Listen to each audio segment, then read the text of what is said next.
اس لیے نبی کریم صلی اللہ علیہ وسلم نے اپنی لخت جگر فاطمہ سے بھی کہا تھا انقذی نفسک من النار فانی لا اغنی عنک من اللہ شیئا. بیٹے فاطمہ دیکھ، عمل کر لے اور عمل کر کے خود کو جہنم سے بچانے کا سامان کر لے. میں اللہ کا رسول، تیرا باپ اللہ کا رسول ہوں، مگر میں بھی اللہ کے پاس تیرے کچھ کام آنے والا نہیں. ہاں باپ ہوں، سلینی من مالی ما شئت، دنیا میں مال چاہے پوچھ لے، لے لے، دے دوں گا. آخرت میں آ کے یہ نہ کہنا کہ ابا جان کچھ نیکیوں کی ضرورت ہے. اللہ اکبر. عمل صالح، یہ زندگی بندگی کا سفر ہے، یہ زندگی عمل کا موقع ہے. جو یہاں عمل کریں گے اور عمل میں سنجیدگی دکھائیں گے، آخرت کی کامیابی انہی کا مقدر ہوگی. بہرحال نبی فرماتے ہیں صلوات اللہ وسلم علیہ، رب کے سوالات سے پریشان ہو کر بندہ دائیں بائیں دیکھے گا، سوائے عمل کے کچھ نظر نہیں آئے گا.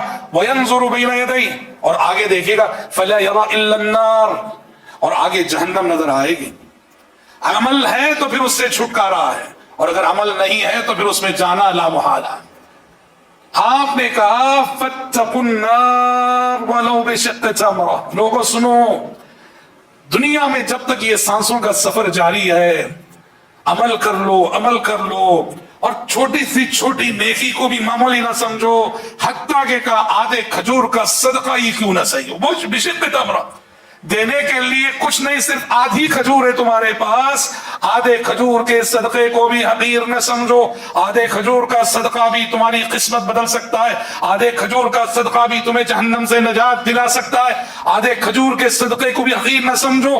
جب تک یہ سانسوں کا سفر باقی ہے، صدقہ کر لو اور اپنے آپ کو جہنم سے بچانے کی سبیل اور اپنے آپ کو جہنم سے بچانے کی کامیاب کوشش اسی دنیا میں کر. دیکھیے ایک چیز، کتاب و سنت میں ایک چیز غور کیجئے گا آپ، صدقے کو دیکھو. اللہ کے نبی بہت ساری باتیں کہہ سکتے تھے، لیکن اللہ کے نبی صلی اللہ علیہ وسلم نے نار جہنم سے نجات کی جب بات آئی ہے، آپ نے خاص طور پہ صدقے کی تعلیم دی ہے.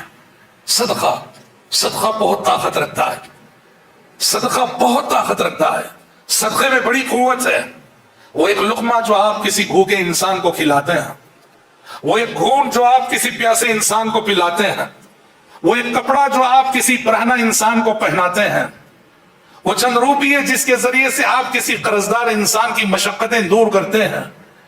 صدقے کے اندر بڑی طاقت ہے، بڑی طاقت ہے. یاد رکھیے گا، آپ سورہ منافقون کی آیت 12 ہم پڑھتے سنتے ہیں، اور طلب آیت ہے وَأَنفِقُوا مِمَّا رَزَقْنَاكُمْ مِنْ قَبْلِ أَنْ يَأْتِيَ أَحَدَكُمُ الْمَوْتِ فَيَقُولَ رَبِّ لَوْلَا أَخَّرْتَنِي إِلَىٰ أَجَلٍ قَرِيبٍ فَأَصَّدَّقَ وَأَكُن مِّنَ الصَّالِحِينَ.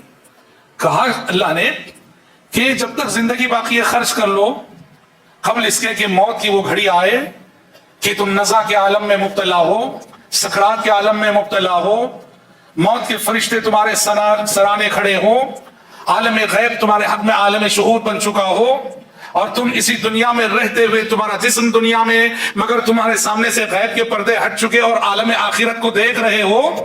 اور اس وقت تم رب سے یہ التجا کرو کہ اے اللہ، دنیا میں لوٹنے کا ایک موقع دے دے، ایک لمحہ دے دے، ایک چانس دے دے. کس لیے؟ فَأَصَّدَّقْ، تاکہ دنیا میں جا کے میں صدقہ کراؤں. دیکھیے یہ سمجھنے کی بات کیا کہتے ہیں، بندے کے سامنے سے جب غیب کے پردے ہٹتے ہیں اور وہ عالم آخرت اور فرشتوں کو دیکھنے لگتا ہے، اعمال صالحہ کتنے نہیں ہیں، نیکیاں کتنی نہیں ہیں، مگر وہ آرزو کس عمل کی کر رہا ہے؟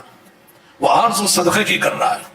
اے اللہ ایک چانس دے دے، چند سانسیں دے دے مجھے، دنیا میں ایک مرتبہ لوٹا دے مجھے، تاکہ میں اس چھوڑی ہوئی دنیا میں کچھ صدقہ کراؤں.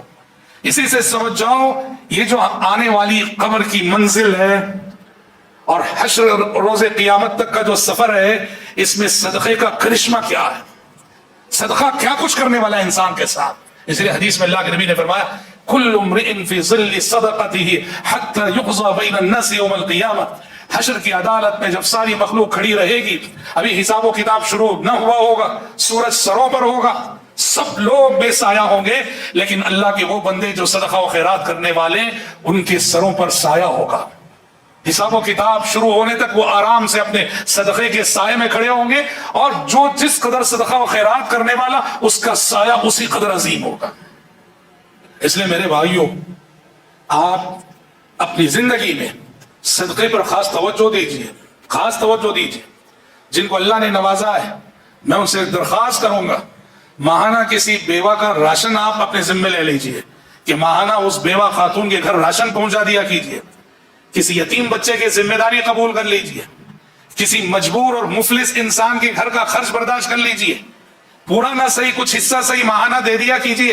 ये इतनी बड़ी नेकी है, इतनी बड़ी नेकी है, आपको खुद अंदाजा नहीं है। आपने वो हदीस भी सुनी है ना सही मुस्लिम की, अल्लाह अकबर, उम्मुल मोमिनीन आयशा सिद्दीक़ा रज़ी अल्लाह अन्हा फरमाती है, एक मर्तबा एक गरीब खातून अपने दो बच्चियों को लेकर मेरे घर आई और कहा कि माई भूखे हैं, हम खाने के लिए कुछ दे दीजिए। माई आयशा सिद्दीक़ा रज़ी अल्लाह अन्हा फरमाती है, मैंने घर में ढूंढा, तलाशे बिस्यार के बाद मुझे सिर्फ 3 खजूरें मिली। देखो ये हमारे नबी के घर का हाल है, हमारे नबी के घर की माशी सूरत हाल है। जिस नबी से आसमान से आने वाली वही कहती थी आप इजाजत दें तो उहद पहाड़ को आपके लिए सोने का बना दें, उस नबी के घर का ये हाल है कि तलाशे बिस्यार के बाद सिर्फ 3 खजूरें मिलती है। हाय हाय। हाँ, उम्मुल मोमिनीन फरमाती है, मैंने वो 3 खजूरें उस खातून के हवाले कर दी। उस खातून ने 2 खजूरें अपनी 2 भूखी बच्चियों को दे दी, जिनको उठाए हुए थी 2 हाथों में, और 1 खजूर उसने अपने लिए रख लिया। दोनों बच्चियां जैसी उन्हें खजूर मिली, दोनों बच्चियों ने अपने अपने हिस्से की खजूर खा ली, और जैसे ही इस माँ ने अपने हिस्से की खजूर मुंह में रखी, बच्चियों ने कहा माँ वो भी हमें दे दीजिए। माँ तो माँ होती है। उसने उस खजूर को जो जिसे लुकमा बना चुकी थी अपने मुंह से निकाला, उसके 2 हिस्से किए, आधी खजूर इस बच्ची को, आधी खजूर इस बच्ची को, और खुद भूखी रह गई। माँ वो है कि बच्चों का पेट भर जाए तो भूखी रहकर भी उसका पेट भर जाता है। माँ आयशा सिद्दीक़ा रज़ी अल्लाह अन्हा ये मंजर देखकर बहुत जज्बाती में मुतासिर हुई, उनकी गुर्बत, उनकी नादानी पर और माँ की इस कुर्बानी पर। भूखी माँ जब बच्चों ने मांग लिया तो अपना लुकमा अपने बच्चों को खिला दिया और खुद भूखी रह गई।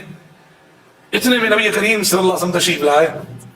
अल्लाह के नबी सल्लल्लाहु अलैहि वसल्लम से माँ आयशा ने अर्ज किया, अल्लाह के नबी वो एक मजबूर औरत आई थी और मैंने 3 खजूरें दी, दोनों बच्चियां अपने अपने हिस्से की खजूर खा चुकी, और इस माँ ने जब अपने हिस्से की खजूर खानी चाहिए, बच्चियों ने मांग लिया, माँ जिसे लुकमा बना चुकी थी उस खजूर को उसने निकाला और 2 हिस्से करके अपनी दोनों बच्चियों को खिला दिया, खुद भूखी रह गई। नबी करीम सल्लल्लाहु अलैहि वसल्लम ने कहा, आयशा जानती हो उस एक खजूर ने उस माँ को नारे जहन्नम से आजाद करा दिया। उस एक खजूर ने उस माँ को नारे जहन्नम से आजाद करा दिया। माँ के दिल में औलाद की मोहब्बत फितरी होती है। जब इस फितरी मोहब्बत के तहत एक माँ अपने बच्चों को खिला देती है अपना लुकमा, और अल्लाह के पास वो लुकमा यूं मंजूर होता है, एक खजूर उसे नारे जहन्नम से रिहाई दिलाता है, तो सोचो ऐसे गरीब, ऐसे मजबूर, जिनसे बज़ाहिर हमारी कोई रिश्तेदारी नहीं होती, अगर हम उनके दुख दर्द को महसूस करें और उनके दुख दर्द को बांटने की कोशिश करें और अपने सदक़ात और खैरात के जरिए उनकी मदद करें, ये मेरी और आपकी आखिरत के लिए कितना बड़ा सरमाया नहीं होगा। इसलिए अल्लाह के नबी ने हश्र की अदालत में जब रब्बुल आलमीन के सवालात होंगे और बंदे को जवाब देना होगा, वहां राह नजात के तौर पर, नजात के जरिए के तौर पर आपने सदक़े को पेश किया कि फत्तकुन्नार वलौ बिशिक्क़ि तमरा, नारे जहन्नम से बच जाओ आधा खजूर सदका करके ही सही। इसलिए एक तो ये हदीस हम सबको, आप सबको अमल सालेह में आगे बढ़ने का पैगाम देती है कि अमल के मैदान में हम सबको आगे बढ़ना चाहिए, और खास तौर पर सदका और खैरात करने पे उभारती है। सदका और खैरात, देखिए अब सदक़े की जब बात आ रही है, मैं बताऊं आपको, आखिरत में सदक़े के जो करिश्मे हैं सो दुनिया में सदका करने वाले के साथ रब के मामलात कुछ अलग ही होते हैं। याद रखना, जो बंदे सदका करने वाले और कसरत से करने वाले होते हैं उनके साथ रब के मामलात कुछ अलग ही होते हैं। सदक़े के जरिए से जिंदगी की दुश्वारियां कितनी आसान होती हैं। एक वाक़या बताकर मैं अपनी गुफ्तगू खत्म करता हूं। डॉक्टर ईसा मरज़ूकी दिमश्क के एक डॉक्टर है, यानी वो खुद अपनी जगह अच्छे माहिर डॉक्टर थे, कैंसर के शिकार हो गए, कैंसर जैसी खतरनाक बीमारी के शिकार हो गए। इलाज होता गया, साथी डॉक्टर इलाज करते गए, मगर मर्ज बढ़ता गया, जूं जूं दवा की हालत बिगड़ती गई। उनको किसी ने नबी करीम सल्लल्लाहु अलैहि वसल्लम की वो हदीस सुना दी, दावू मर्दाकुम बिस्सदका, अपने मरीजों और बीमारों का इलाज सदक़े के जरिए से किया करो। बीमारी का एक इलाज डॉक्टर का इंजेक्शन है, बीमारी का एक इलाज डॉक्टर की तजवीज करदा टैबलेट्स हैं, लेकिन याद रखना बीमारी का सबसे बड़ा इलाज सदका है।